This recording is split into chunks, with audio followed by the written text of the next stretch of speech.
Hola, ¿qué tal? En este video vamos a ver un ejemplo muy sencillo de cómo diseñar un amplificador clase AB, como el que habíamos analizado en un video anterior, eh, que está en la lista del canal, lo pueden ir a ver. Este sería el complemento de ese video. Y bueno, acá les traigo eso. Acá en Argentina está por ser año nuevo, falta muy poco. He tenido que dejar un poco de lado el canal porque estuve muy ocupado con otras actividades, pero ahora no quería irme, no quería despedir el año sin terminar esta sección que era lo del amplificador clase AB, del análisis y el diseño. Quiero aclarar un par de cosas antes de seguir.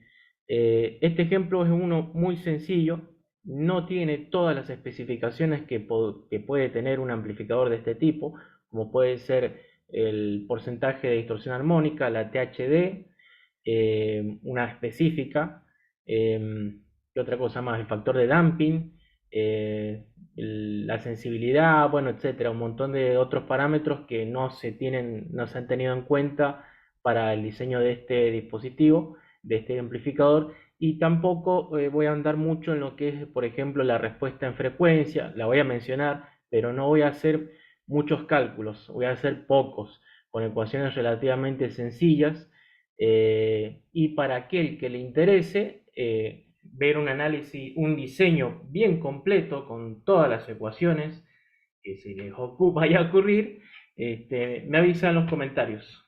Pero eso quería aclararlo, porque por ahí capaz que esto se malentiende y piensan que va a ser un diseño completísimo, pero no. Si bien está bastante completo para lo que es un ejemplo, eh, si ya lo hago completo va a ser un video muy extenso y quizás sea contraproducente. Quería algo más conceptual, como lo que voy a mostrar ahora, como lo que voy a intentar mostrar. Bien, empecemos.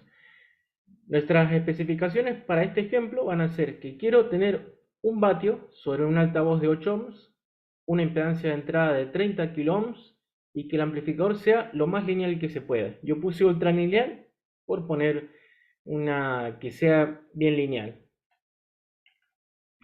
Bien, acá tenemos el circuito que habíamos estudiado en un video anterior.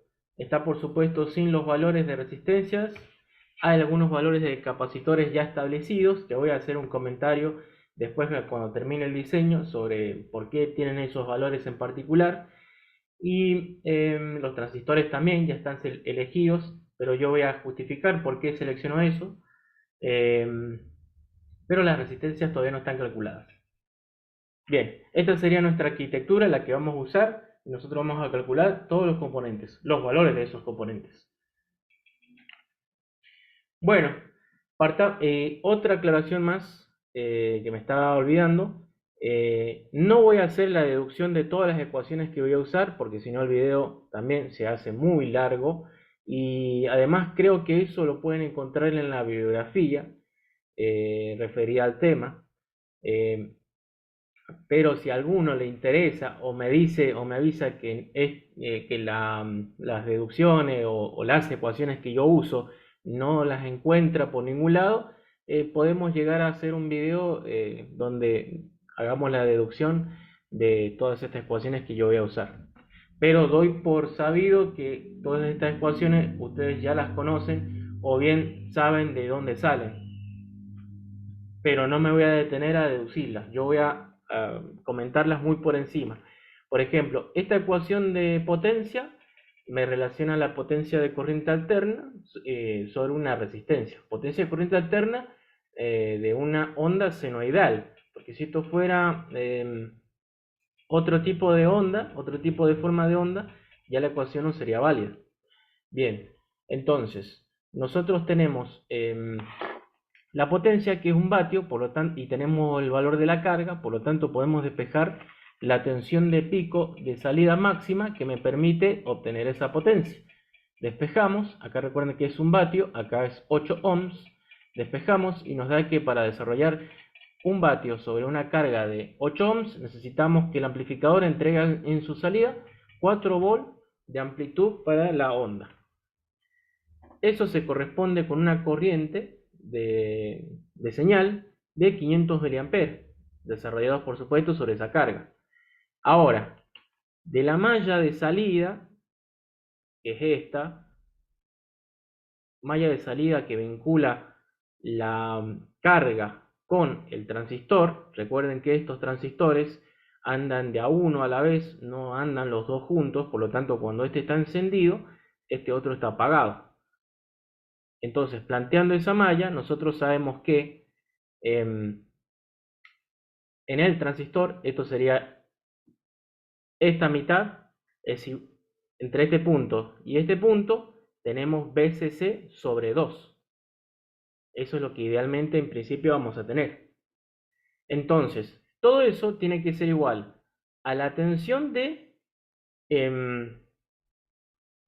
colector emisor más la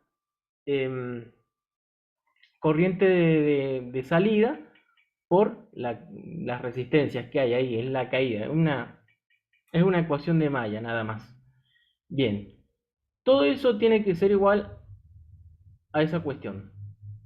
Ahora, cuando el transistor se satura, es porque está entregando la corriente máxima. Entonces tenemos esta situación. Ahora, ¿qué es R1 y RL? Bueno, RL es la carga, esta, y R1 es esto.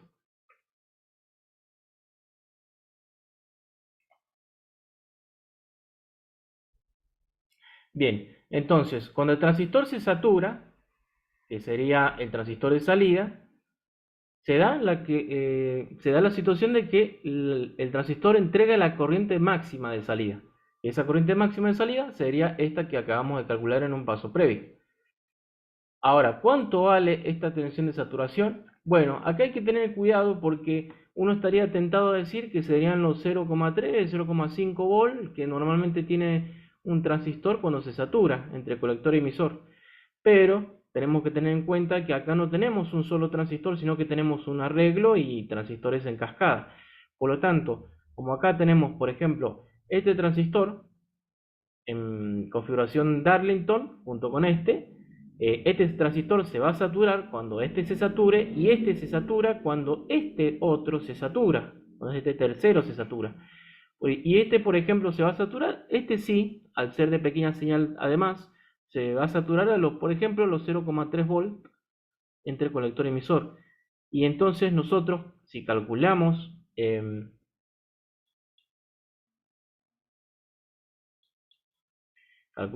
esta tensión, vamos a ver que es la tensión, que es la suma de la tensión de acá, y acá, y acá.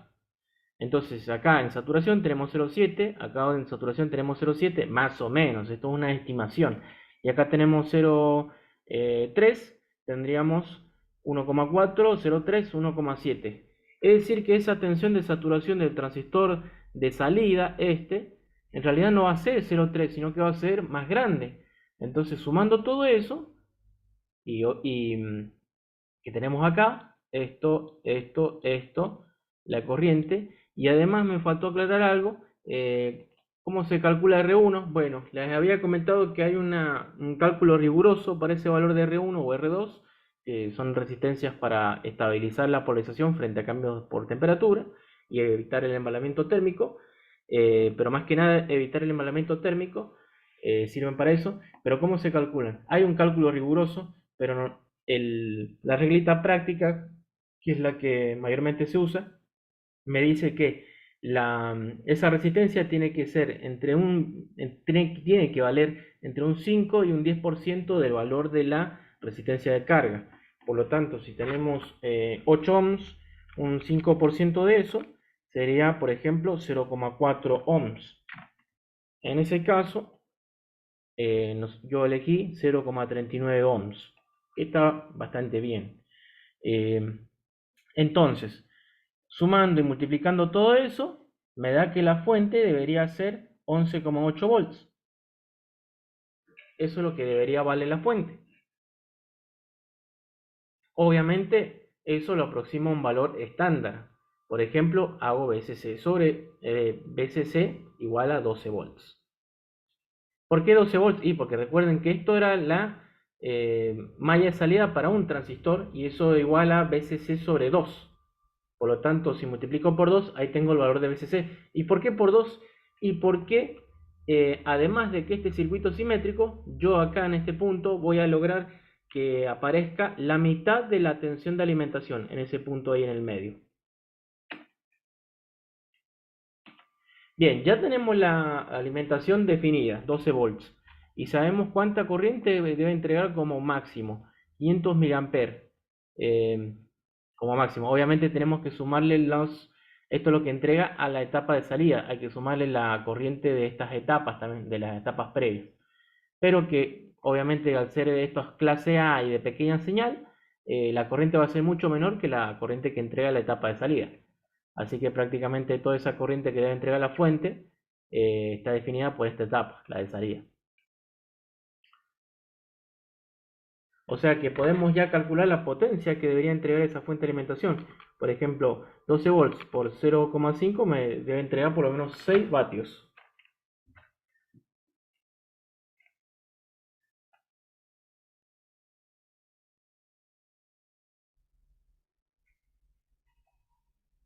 En la peor condición, por supuesto, eso es en un máximo. No es que tiene que entregar 6 vatios todo el tiempo.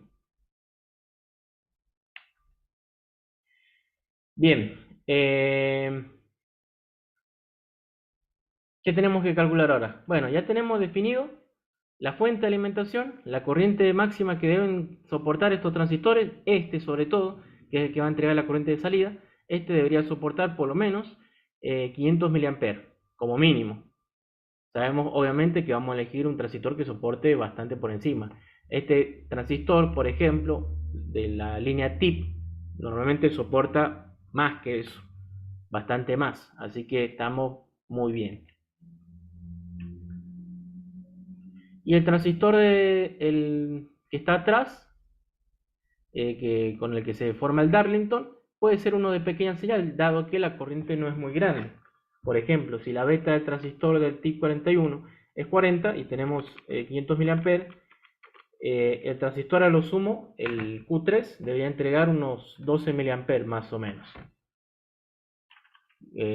Valor que cualquier transistor de pequeña señal o baja potencia lo puede entregar.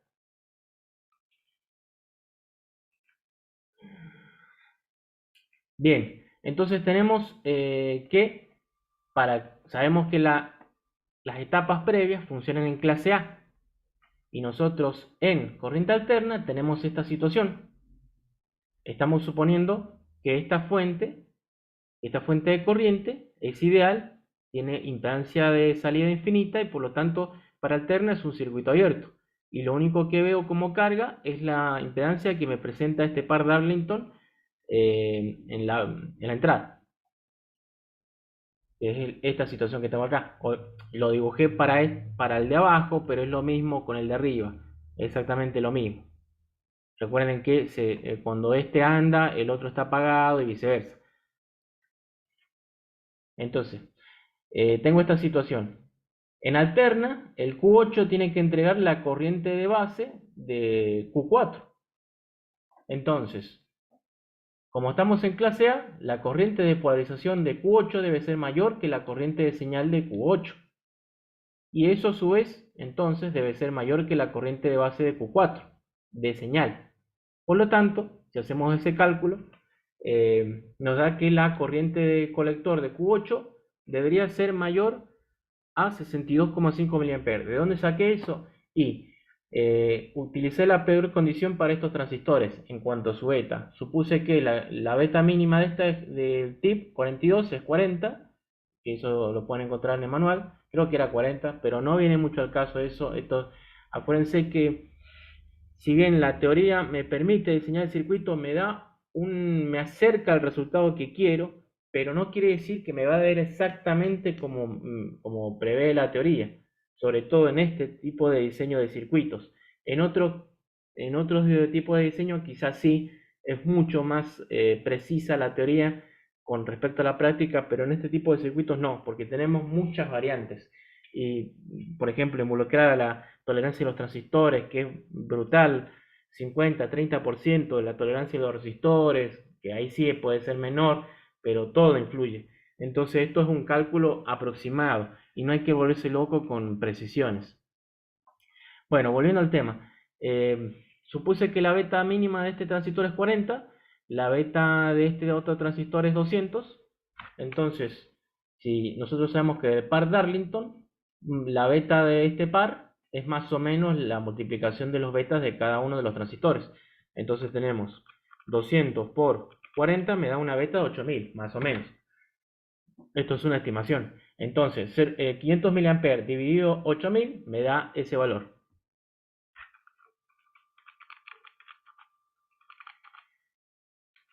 Me da ese valor. Bien, ya tenemos una condición que cumplir para que esto funcione. Por otro lado, de esta parte del circuito, recuérdenla bien, perdón por no tomar captura, me olvidé. Sabemos que la corriente de Q8 va a ser igual a la corriente de la resistencia del multiplicador más la corriente del transistor que funciona como multiplicador, que sería esto, esta corriente y esta corriente por acá. Eso es lo que planteé, esa ecuación de nodo. Y eso igual a la corriente por este transistor. Bien, entonces, si la corriente de base del transistor multiplicador es mucho menor que su corriente de colector, entonces la corriente por Q8 va a ser más o menos la tensión que hay en el multiplicador o la que va a entregar el multiplicador dividida la resistencia del preset. Esa va a ser esta corriente. Y obviamente el resto de la corriente va a pasar por el Q5. Esa es la ecuación que planteé acá. Bueno, yo sumé esas tensiones y me da más o menos que esto en realidad está mal. Esto es 2,8. 2,8 volts. Ahí lo corrijo. Y además hay que tener en cuenta de que la corriente por la resistencia del multiplicador, que sería esta, el preset, para que esto funcione bien, debe cumplirse que la corriente por ese divisor de tensión debe ser mayor al 10% de la corriente de colector del multiplicador o menor a la corriente menor o igual a la corriente por el mismo multiplicador. ¿Podría ser mayor que la corriente del multiplicador? Sí, no hay problema. Bueno, entonces acá tenemos una situación donde hay que tomar decisiones. Ya venimos tomando un par de decisiones, pero acá se nota más eso, donde hay que elegir alguna variable, hay que establecer, mejor dicho, alguna de las variables de forma arbitraria, porque si no, no podemos diseñar. Entonces, una posible solución es elegir el valor del preset, como se ve acá, o fijar ICQ8. Alguna de las dos tenemos que fijar. Por ejemplo, ¿qué pasa si elijo un preset de 2 kilo-ohms? Bueno, en ese caso la corriente por el preset va a ser de 1,4 mA. Y si propongo una corriente del transistor excitador, que es el Q8, de 2,5 mA, entonces para esa condición la corriente por el transistor multiplicador va a ser de 1,1 mA. Lo que no va para un lado se va para el otro. Ecuación de nodo. Con lo cual, cumplo que la corriente por el preset sea mayor al 10% que la corriente por el transistor multiplicador. Cosa que me permite estabilizar el multiplicador y hacer que funcione correctamente. Y además polarizo bien el driver Q8. Bueno, ya tenemos solucionada esa parte. Ahora, ¿quién establece esa corriente? ¿Este transistor? No, y la está forzando este espejo de corriente que está arriba. Este espejo de corriente la está forzando. Entonces, para eso tengo que calcular, establecer el valor de esta resistencia R4. ¿Cómo la calculo? Así como lo tengo acá. Esto es simplemente la ecuación que sale del análisis de un espejo de corriente bipolar, con transistores bipolares. Bueno, como es un espejo de corriente, la corriente que está acá va a ser prácticamente la misma que está acá, que está la corriente de referencia. Y esa corriente, bueno, es la que termina pasando por el Q8. Bueno, calculo esa resistencia para tener esa corriente que acá había propuesto y me da este valor. Obviamente estandarizo y llego a este otro. Bueno, la corriente de base del Q8, que es el transistor driver, viene dada por esta ecuación, que acá en realidad es IC, perdón por el error de tipeo, pero acá es IC Q8, que es la corriente de colector del driver, dividido por la beta del driver, que sería beta 8, me da la corriente de base por el mismo. Y si la evaluamos para el peor caso, que es cuando la beta de ese transistor es mínima, por ejemplo, para ese transistor la beta es de 200, ¿cómo se llama? La corriente de base me da este valor. Ese valor me sirve como referencia para establecer las corrientes de polarización del par diferencial. ¿Por qué? Y porque fíjense que el par diferencial, la corriente de colector, se divide en la corriente de colector de este espejo que tiene como carga activa, y parte de esa corriente se deriva, que es la que excita al transistor Q8. Por lo tanto, para que esto funcione bien, la corriente de base tiene que ser mucho menor que la corriente que entrega el par diferencial, en este caso Q10. Esa es mi condición de diseño. Por ejemplo, puedo tomar que la corriente por ese transistor sea de 1 mA. Entonces la corriente de polarización que debe entregar el transistor que está acá arriba, Q11, va a ser el doble. ¿Por qué? Y porque esto es simétrico, por lo tanto, si acá tengo un miliampere, por acá también voy a tener otro miliampere. Idealmente, por supuesto, esto no es rigurosamente así, pero a los fines prácticos lo tomamos de esa forma. Tenemos un miliampere acá, porque el circuito es simétrico. Acuérdense que tiene acá un espejo y esto fuerza a que las corrientes estén equilibradas y sean prácticamente las mismas. Entonces tengo un miliampere acá, un miliampere acá. Este transistor de arriba debe entregar la suma, que serán 2 miliamperes.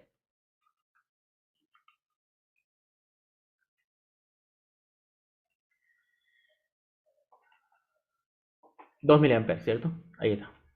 Bueno, calculo la resistencia de esa fuente de corriente, la resistencia emisor, que si volvemos acá al circuito, fíjense que tengo dos caídas de diodo en paralelo con esta malla, o sea, con esta rama.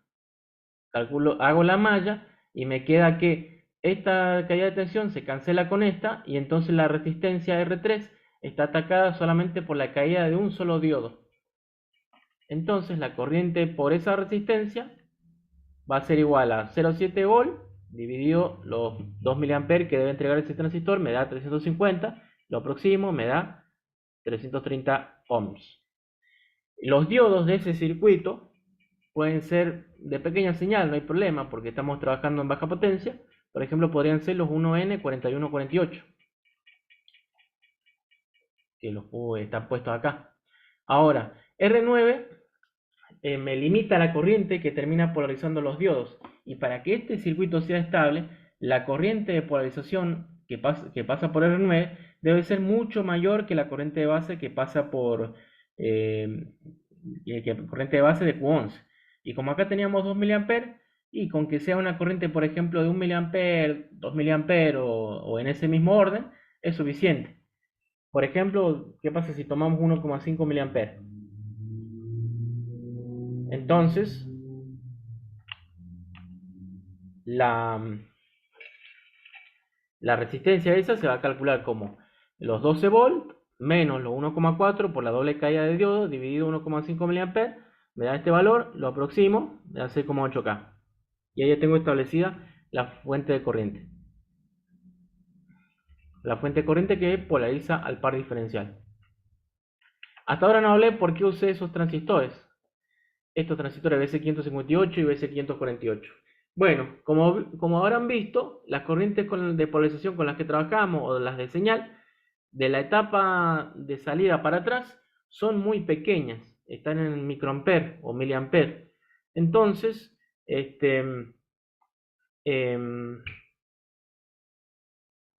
los transistores pueden ser de pequeña señal tranquilamente.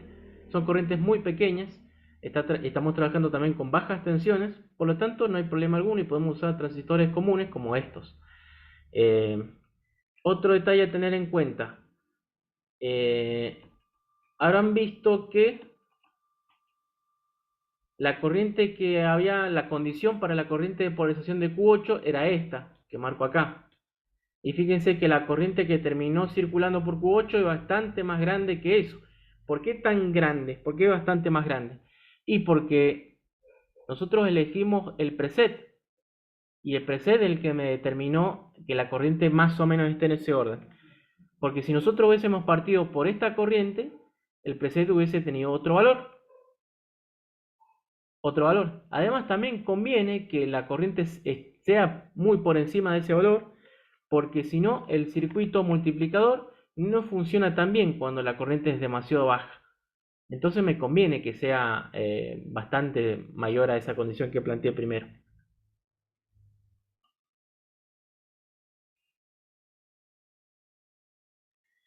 Bien, la impedancia de entrada para este circuito viene dada por el paralelo de las resistencias del divisor de tensión que atacan al par diferencial. En este caso R7 en paralelo con R8. Fíjense, R7 paralelo con R8. Eso es así por la realimentación negativa que tiene este circuito. No voy a entrar en detalles sobre la deducción de eso, yo simplemente estoy usando la ecuación. Si les interesa toda la deducción de las ecuaciones, me avisan en los comentarios y hacemos un video dedicado a eso. Pero por ahora no viene al caso, al menos lo que trato de explicar yo.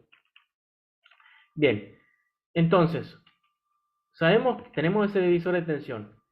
Sabemos que las resistencias esas tienen que ser iguales porque para que acá en la salida haya BCC sobre 2, necesariamente este divisor de tensión tiene que aportar acá en la entrada del par diferencial BCC sobre 2 también, para que el par diferencial forzosamente copie esa tensión y la inyecte acá en la salida y la establezca ahí y la fije. ¿Por qué? Porque para continuo habíamos dicho que este par diferencial tenía ganancia unitaria. Entonces lo que tenga acá en esta entrada automáticamente aparece acá en la salida. La misma tensión. Entonces necesariamente estas dos resistencias tienen que ser iguales. Eso nos simplifica mucho el cálculo. Y por lo tanto tenemos esta condición.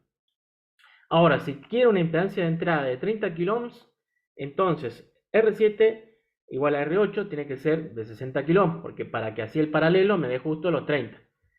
Pero si elegimos los valores comerciales más cercanos, resulta que R7 y R8 deberían ser de 56 kΩ. Por lo tanto, la resistencia de entrada me queda realmente en 28K. Ahora, R5, que es esta, R5, tiene que ser igual a la resistencia equivalente de Thevenin en la base de este transistor. ¿Para qué? Para que haya equilibrio en la polarización de este circuito. Tiene que ser necesariamente igual. Esto es lo mismo, el mismo concepto que se aplica para un amplificador operacional. Si alguien vio ese tema, seguramente lo va a entender. Es el mismo concepto. Entonces, como acá no, yo tengo 28K y bueno, acá no, idealmente debería tener 28K y no lo tengo, yo quiero usar una sola resistencia, bueno, uso el valor comercial más cercano, ¿cuál es? 27K. Entonces, automáticamente ya tengo el valor de R5. R5 27K. Por otro lado, mi ganancia de tensión va a ser igual a la tensión de salida por lo que yo le voy a inyectar en la entrada. En la entrada, yo acá establecí, que no lo aclaré al principio, pero ahora lo aclaro, establecí que voy a inyectar 200 milivolts pico, como mucho. Entonces la ganancia de tensión para ese caso va a ser 4 volts dividido 0,2 me da 20. Esa es la ganancia de tensión que voy a tener. Eso a su vez es igual a esta expresión que está acá. Y de ahí puedo despejar tranquilamente R6, porque ya tengo R5 establecida en un paso previo. De ahí me da que R6 debe ser 1,42K. Aproximo al valor comercial, me da 1,5 kΩ. El capacitor de salida, ¿cómo lo calculo? Bueno, aplicando la condición de que debería ser un cortocircuito eh, efectivo frente a la frecuencia más baja con la que vaya a operar el circuito.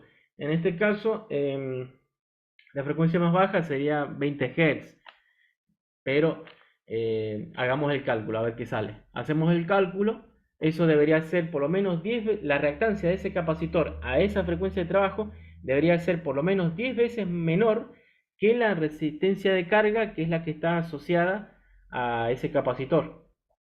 Entonces, bajo esas condiciones me da que el capacitor ese debería ser de casi 10.000 microfarados. Ese es un valor demasiado grande. Además, la mayoría de las personas no perciben, acá sería no, no perciben frecuencias tan bajas, por lo que un capacitor de 4.700 microfarados alcanza. ¿Por qué digo por qué estoy hablando de frecuencia y capacitor? Y porque estos capacitores de acoplo o desacoplo establecen lo que son las frecuencias de corte inferior y superior. En este caso, los capacitores de acoplo o desacoplo normalmente establecen la frecuencia de corte inferior. Por eso usé la frecuencia mínima de audio. Y como les vuelvo a repetir, la mayoría de las personas no escucha frecuencias tan bajas como por ejemplo 20 Hz. Con escuchar 40 Hz, una cuestión por ahí, ya es suficiente. Por ejemplo, si acá pongo 40 Hz, acá se me va a 4.500 microfarados más o menos y ya tengo esta condición y es suficiente. Pues sobre todo para el ejemplo que estamos viendo acá. Y el cálculo para el resto de los capacitores, como por ejemplo este que está acá, en la entrada, es el mismo que lo que vería este capacitor. Y estaría viendo la impedancia de entrada de la etapa, que son casi 30K, y un valor como este está sobradísimo. Después, este otro capacitor también se calcula de tal modo que su reactancia a la menor frecuencia de trabajo sea por lo menos 10 veces más chica que la resistencia esta que tiene asociada, cosa de que no pese en la ganancia de tensión en este caso, para este capacitor en particular. Con 100 microfaradios esto es prácticamente un cortocircuito, así que no hay problema alguno. El criterio será el mismo. Si quieren lo verifican con esa expresión que les puse ahí. Por ejemplo, en vez de decir RL, en la expresión que sale acá al final, colocamos R4 y sería lo mismo. R6, mejor dicho, y sería lo mismo. Después, este capacitor que está acá en el multiplicador, ¿para qué está? Porque yo les había mencionado en el video de análisis de este circuito que esta parte, este multiplicador para alterna, se comporta como si fuera un cable. Y eso es una verdad a medias, porque en realidad llega un punto que en alta frecuencia esto se puede comportar como si fuera una inductancia o un circuito inductivo. Entonces, este capacitor lo que hace es compensar esa parte inductiva y hacer que realmente esto se comporte como si fuera un cable.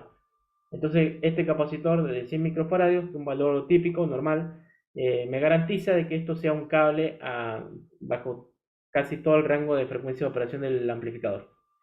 Después, este otro sí, capacitor, ¿para qué está? Establecimos las frecuencias de corte inferior. Ahora, ¿qué es lo que falta? La frecuencia de corte superior.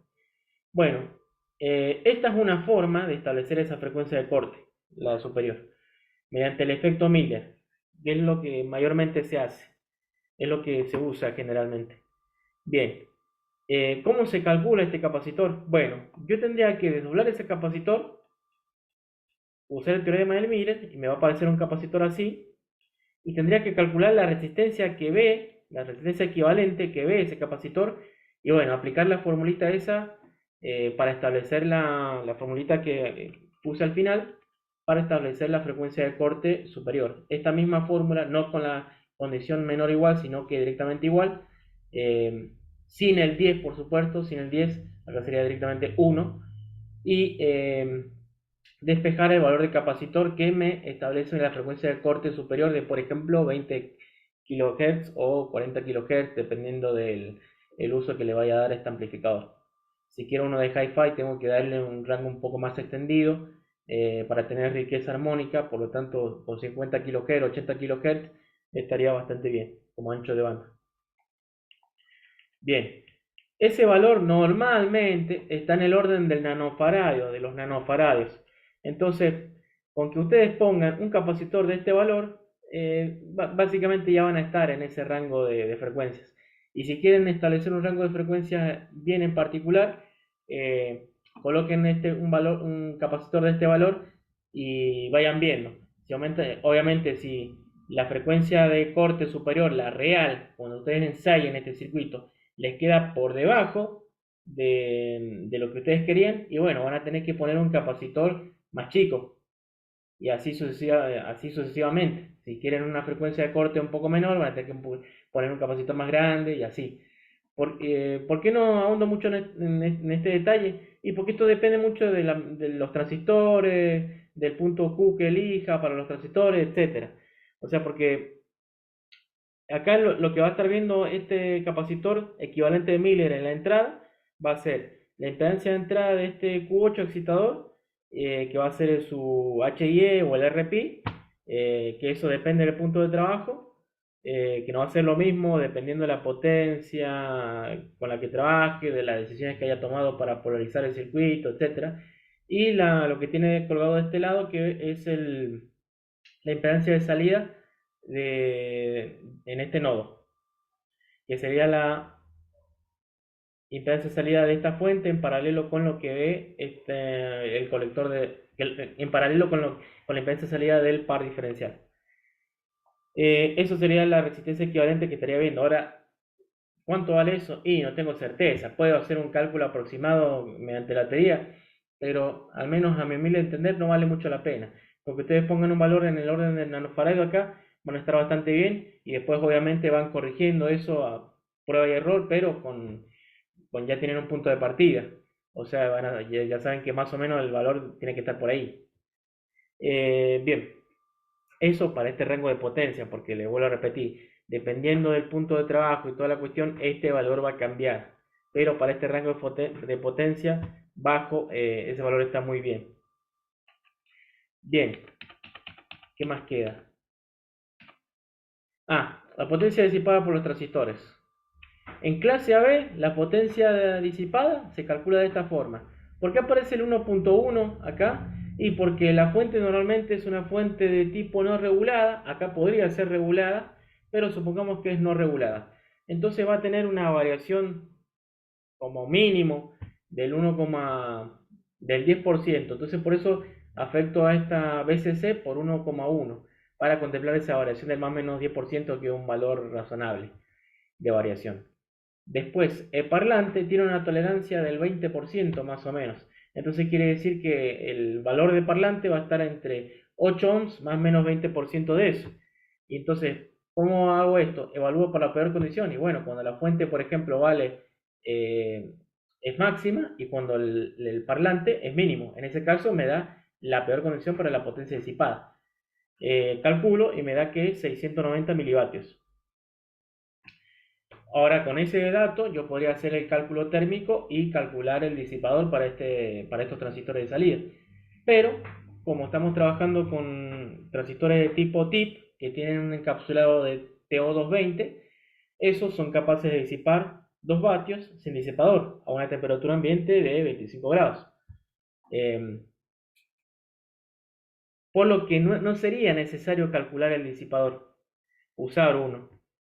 Si la potencia del amplificador fuese mayor, ahí sí que es muy probable que haga falta colocar un disipador. Por ejemplo, si ya fuese 2 vatios, seguro que sí, porque ya estoy sobre el límite, seguro que ya voy a usar disipador. Y ni hablar si la potencia es 5 vatios, 10 vatios o más.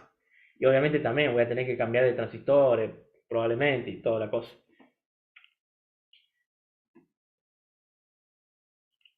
Bueno, eso ahí terminamos con la parte del diseño teórico. Ahora voy a hacer una simulación como para complementar esto que acabamos de charlar. Bueno, acá tenemos el circuito para simular en Proteus.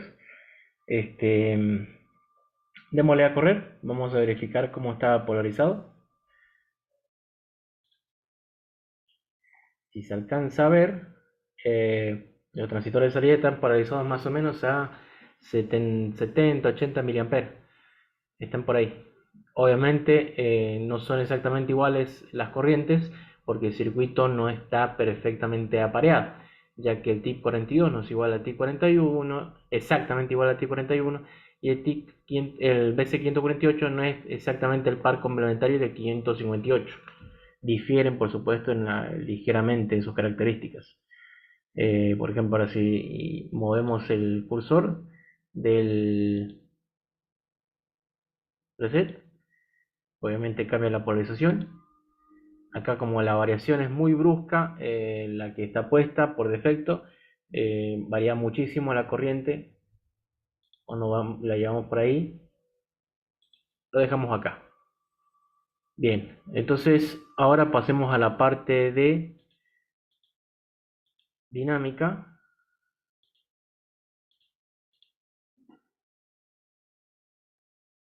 A ver cómo responde el circuito.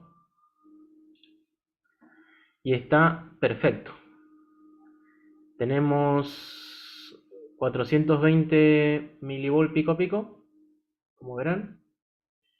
Y a la salida tenemos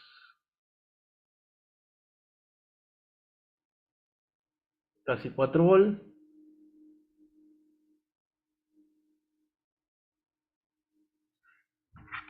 Por lo tanto,